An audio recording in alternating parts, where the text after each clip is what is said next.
She brought a guy to our house while I was on a business trip. She didn't know I was watching the smart home feed. I waited until they got comfortable, then remotely locked the doors and blasted Cheater by the Vamps on max volume through every speaker. The guy jumped through a window to escape.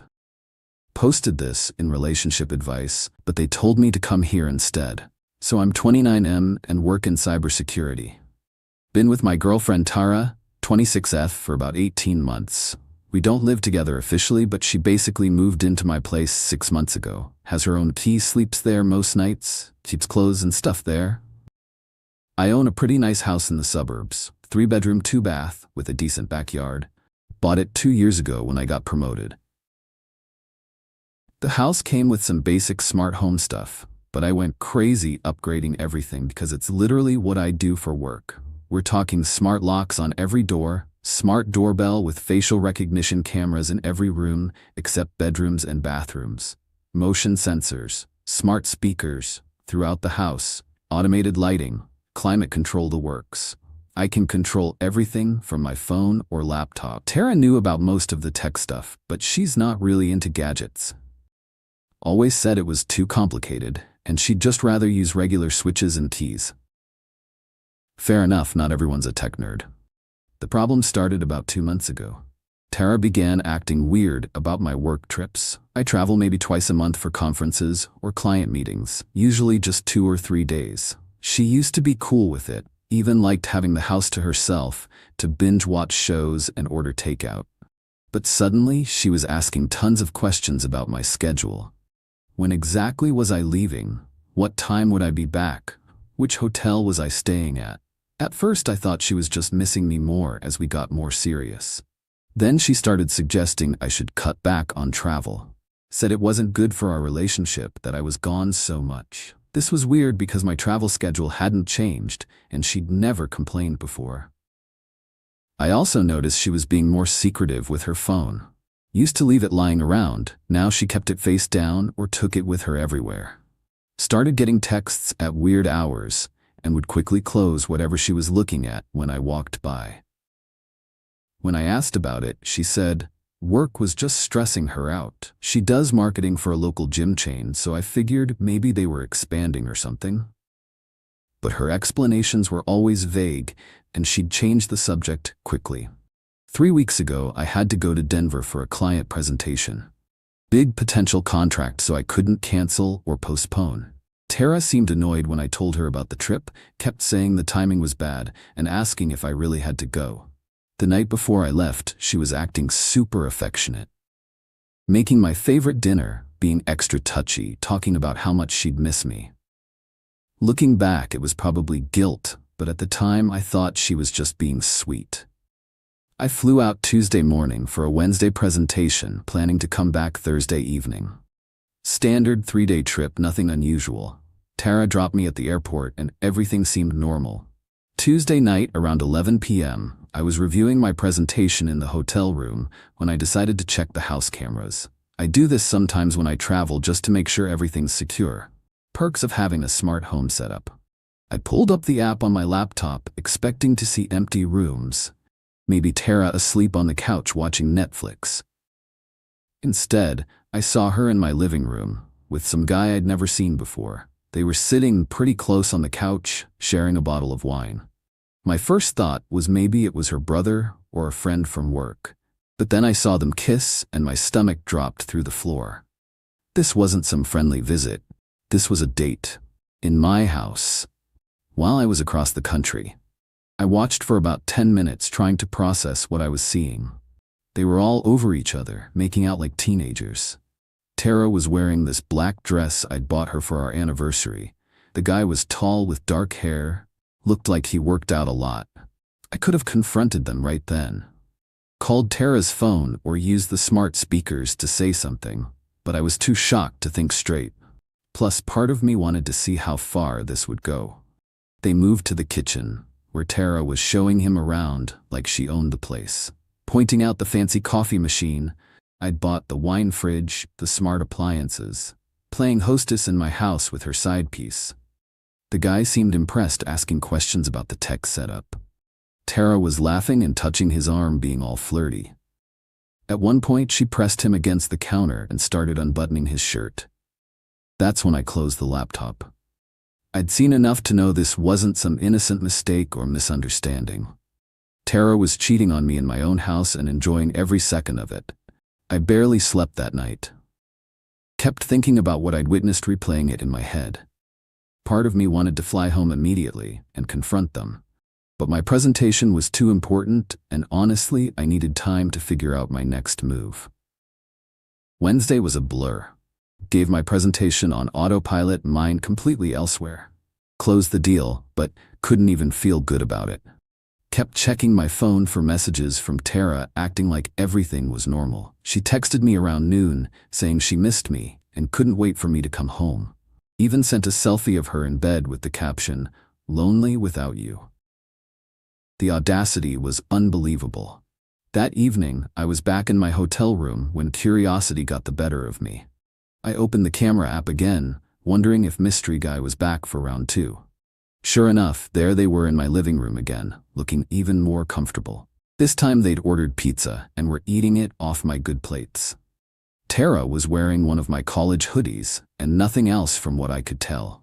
The guy was in just boxers and a t-shirt sprawled across my couch like he lived there. They were watching some movie on my 75-inch TV, laughing and feeding each other pizza. It was so casual and domestic, it made me sick, like they were playing house in my space while I was working my ass off in Denver. I noticed they'd moved some stuff around. My guitar was in a different corner, the throw pillows were rearranged. Small things, but it showed they were making themselves at home. Probably planning to clean up before I got back and pretend nothing happened. Around 10 p.m., they started getting handsy again. I watched them make out on my couch, his hands all over her. That's when I decided I'd had enough of being a passive observer. Time to flip the script. I started planning my revenge. The smart home system wasn't just for monitoring, it was for control. Every lock, every speaker, every light was connected to my phone. I could turn my house into a nightmare for these two cheaters without even being there. But timing was everything. I needed to wait until they were really comfortable, really settled in. Make the shock factor as brutal as possible.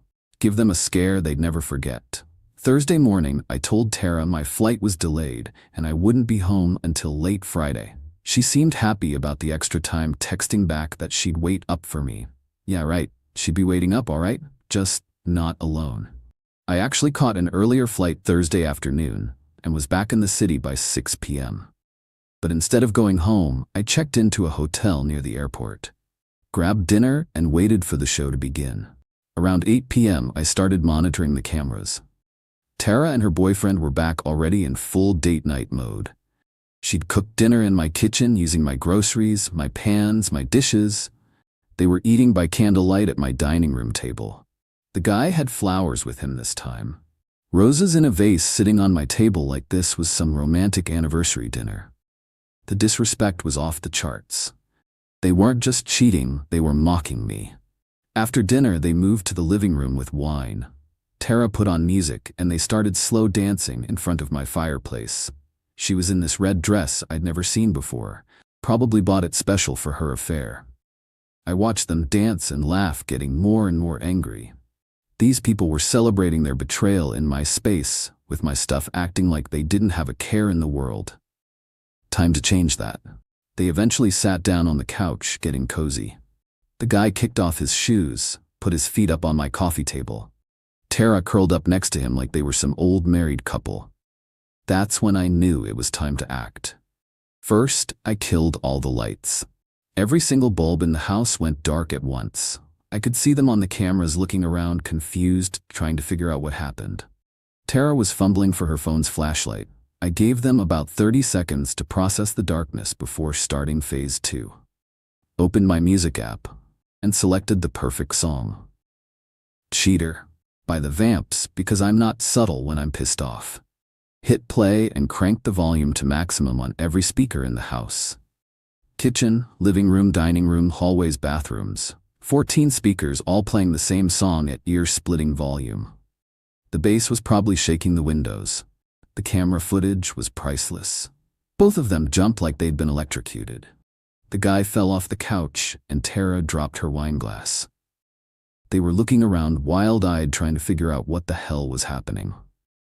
I could see them shouting at each other, but couldn't hear what they were saying over the music. Tara was pointing at the speakers like that would make them stop. The guy was already heading for the door, trying to figure out what was happening. Tara was running around trying different light switches, while the guy checked every door and window. The music kept blasting on repeat. "You're just a cheater, cheater, cheater," over and over at volumes that probably violated noise ordinances. My neighbors were definitely calling the cops, but I'd deal with that later. By now they'd figured out this wasn't some random malfunction. Tara was screaming something at the cameras, probably realizing I was watching. The guy was in full panic mode, checking his phone, probably trying to call an Uber. That's when he made the decision that turned this into comedy gold. Instead of trying to figure out the front door in the dark with music blasting, he decided to bail through a window. Probably thought it was faster than fumbling with door handles in pitch darkness. Picked the living room window that faces the backyard, grabbed a lamp to break the glass. I watched him smash the window and climb through, cutting himself on the broken glass. He tumbled into my flower bed and took off running across the backyard in just his boxers and t-shirt. Left his shoes, his wallet, his dignity scattered around my living room. Tara was screaming after him, but he was already gone. Probably ran all the way home or called someone to pick him up. Meanwhile, she was stuck inside with the music still blasting and the doors still locked. She spent about 10 more minutes running around the house trying to find a way out. Checked every window, every door, even tried the basement exit. Nothing was responding to manual overrides because I'd disabled them all remotely. Finally, she just sat down on the couch and started crying. The adrenaline had worn off, and reality was setting in. She was trapped in my house by my security system, having just been caught cheating by my cameras. That's when I decided to head home. 20-minute drive from the hotel gave me time to figure out what to say. The music was still playing when I pulled into the driveway, but I could see police cars down the street responding to noise complaints. I parked and used my phone to unlock the front door, turn off the music, and restore normal lighting. Then I walked inside like I'd just gotten back from Denver. Tara was still on the couch, looking like she'd seen a ghost. "Hey babe, I'm home early," I said like nothing had happened. "How was your week?" She just stared at me. Hair messed up, makeup smeared, broken glass, and wine stains on the floor. The roses were knocked over and there was a lamp-shaped hole in my window. "I can explain," she started, but I held up my hand. "No need to explain anything. I saw everything on the cameras. Every kiss, every laugh, every intimate moment you shared with your boyfriend in my house." Her face went white. "You were watching?" "I've been watching for 3 days. Saw him Tuesday night, saw him Wednesday night, and got to see tonight's grand finale live. Pretty entertaining stuff." She tried to say something about it not meaning anything and how sorry she was, but I wasn't interested in hearing it. Told her to pack her stuff and get out. Had 30 minutes before I called the cops for trespassing. She grabbed what she could carry and left crying. Tried to give me back the house key, but I told her to keep it as a souvenir since I was changing the locks anyway. The cops showed up about 10 minutes after she left, asking about noise complaints. Explained that my security system had malfunctioned while I was traveling and blasted music all night. Showed them my flight itinerary as proof I wasn't even in town. They bought it. Spent the next few hours cleaning up the mess and documenting everything. Broken window, wine stains on my rug, damaged lamp. The window repair would cost me, but it was worth it for the entertainment value. Found the guy's wallet in the chaos. Driver's license said his name was Derek and he lived across town. Also found his shoes, which were expensive looking. I put his stuff in a bag to mail back to him later. Saturday morning, I got about 50 texts from Tara begging for forgiveness. She'd apparently told Derek I was psycho and he'd blocked her number. Her sister called too, saying I was cruel and vindictive for embarrassing Tara like that. Cruel and vindictive for catching my girlfriend cheating in my house and using my own security system to scare off her affair partner. Right. The delusion was incredible. I mailed Derek's stuff back to him with no note or explanation. Figured he'd gotten the message loud and clear. Had the locks changed Monday morning. Also upgraded the security system with better motion sensors and audio recording capabilities. If any future girlfriends want to cheat, they'll have to do it somewhere else. The funny part is, Tara kept texting for weeks asking for another chance. Said what happened was a mistake and Derek had pursued her aggressively. That she loved me and wanted to work things out.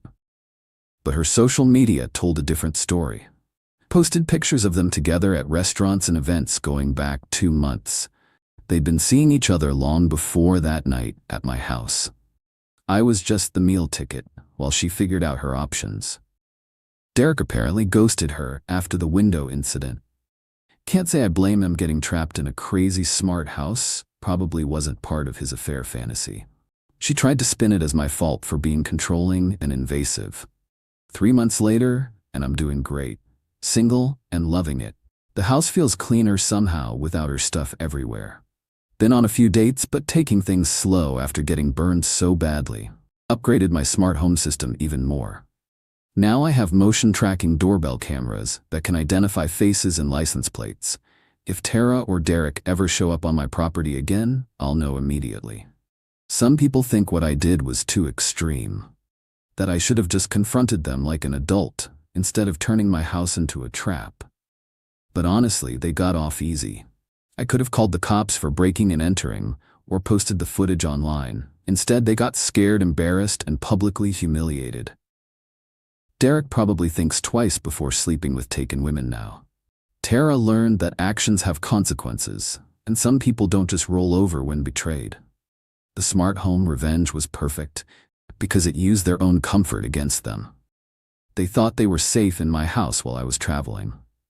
Never occurred to them that the same technology making their affair convenient could be turned against them. Plus, watching it all unfold remotely was incredibly satisfying, better than any movie or TV show. Real people making real mistakes in real time with real consequences. No script, no second takes, just pure, authentic panic. The window repair cost me $800, but it was worth every penny to see Derek tumbling through glass in his underwear. Small price to pay for that level of entertainment. My neighbor, Mrs. Patterson, said she heard the music and was about to call police when it suddenly stopped. Asked if everything was okay, and I told her my security system had a software glitch while I was traveling. She seemed satisfied with that explanation. The best part is knowing they'll never feel completely safe cheating again. Every smart TV, every connected speaker, every security camera will remind them of that night when technology turned against them. Their paranoia is my victory. Tara eventually moved in with some new guy she met online. Heard through mutual friends that it's not going well for her. Apparently she's having trust issues and keeps accusing him of cheating. Karma works fast sometimes. Derek apparently moved to a different part of town after the incident. Smart move, honestly, since the whole thing probably traumatized him pretty badly. The roses he brought Tara ended up in my garbage disposal. Seemed like appropriate symbolism for their relationship. Beautiful on the surface, but ultimately just organic waste headed for the sewer.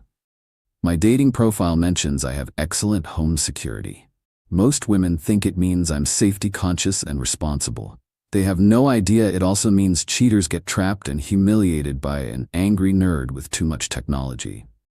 Been thinking about writing a cybersecurity article about smart home risks. How connected devices can be turned against you if someone with access decides to play dirty. Might help other people avoid getting caught the way Derek did. The whole experience taught me to trust my instincts. When Tara started acting weird about my travel and being secretive with her phone, I should have investigated sooner. But at least I found out before wasting more time on someone so dishonest. She tried to friend me on social media last month. Declined immediately and blocked her on everything. Some bridges don't just burn, they get demolished with explosives. No reason to stay connected to people who betray you so completely. The house feels bigger now somehow. Like removing toxic people creates more space for good things to happen. Planning to host a housewarming party next month for friends who actually respect me and my home. Technology is neutral, but humans aren't. The same smart home features that made my life convenient also made my revenge possible. It's all about who's holding the remote control and what they choose to do with the power. Getting Derek's contact info from his wallet let me block his number from my security system. Don't need any surprise visits from angry affair partners. Sometimes late at night, I watch the security footage from that evening. Not because I miss Tara or enjoy seeing people panic, but because it reminds me that I don't have to accept disrespect. I can fight back and win. The smart home revenge was perfect justice. No laws broken, no violence, no permanent damage, except to their pride and sense of safety. Just two cheaters learning that some people bite back when pushed too far. Still the best $800 I ever spent. Totally worth it to see two cheaters get the scare of their lives.